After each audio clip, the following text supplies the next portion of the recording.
Hello Marvin啊，咁啊呢條片咧就係大戶情報啦，咁啊繼續咧嚟緊星期三咧有更新俾大家嘅。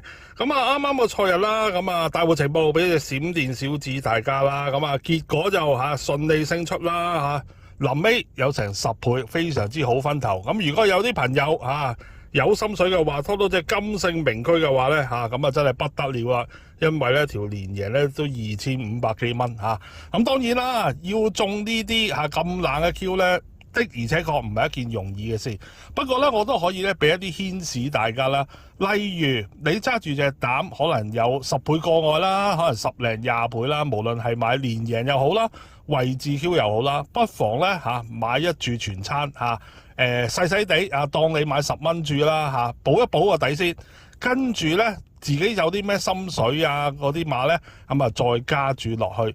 咁樣嘅話變咗就係咧，你隻膽跑出嘅話就唔驚咧冇錢收啦爭在咧係多與少咁解嘅啫。雖然我知道咧有啲朋友咧就好抗拒咧買全餐嘅，不過咧有時例如係揸住隻冷膽就真係有時唔好嘥咯，係嘛？跑到出嚟嘅話，如果萬一漏咗窿咁冇錢收嘅話咧，變咗就唔係咁抵啦。咁所以咧，大家咧可以咧不妨咧參考下呢個買法啦。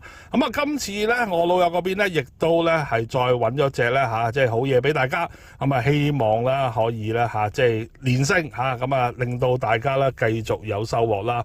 咁當然啦最緊要咧大家咧支持大戶情報咁訂閱同埋撳埋呢個鐘仔支持下呢個頻道。咁最緊要就係睇多啲個片啦，俾 like 留言咧，同埋咧分享埋俾呢個朋友。大戶情報咧就一定係長做長有嘅。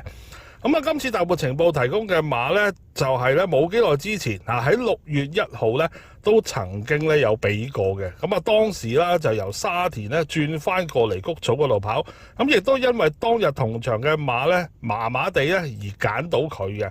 可惜嘅咧就係咧嗰日咧就只係輸條頸跑過第3贏唔到馬。所以咧我老友都話咧今次咧再煲翻呢隻馬嘅。就係咧第8場3班12米9號嘅長勝隊長。呢匹5棚字嘅馬啦，繼續交俾上場騎得好嘅何澤堯咧去出戰嘅。上次咧其實都幾唔抵嘅，因為嗰晚咧就利擺前走啦。長勝隊長都盡晒力咧，巡後終於上嚟噶啦。只係追剩條頸嘅啫，個勢咧亦都好犀利。雖然咧今次排檔啦要排翻個比上次外少少嘅7檔，其實對於呢匹咧堅持要跑後上嘅馬嚟講咧，好似咧會比較適合啲。同埋咧對比翻上一次啦，呢次嘅對手咧，我覺得咧相比之下咧，仲稍為咧弱咗少少添。難怪咁快咧又報名跑啦唔通真係早知會同邊啲馬跑？當然就唔會知道10足10啦講笑咩？其實長勝隊長咧上次咧都好多飛睇好佢嘅，基本上咧由頭到尾咧都 keep 喺咧4-5倍獨贏開跑，相當之硬淨嗰啲飛。側面反映啦，其實咧都唔少嘅資金咧對呢匹未贏過嘅馬咧都好感興趣嘅。上場何澤堯亦都跑得好嘅，係爭少少運氣咁解嘅啫。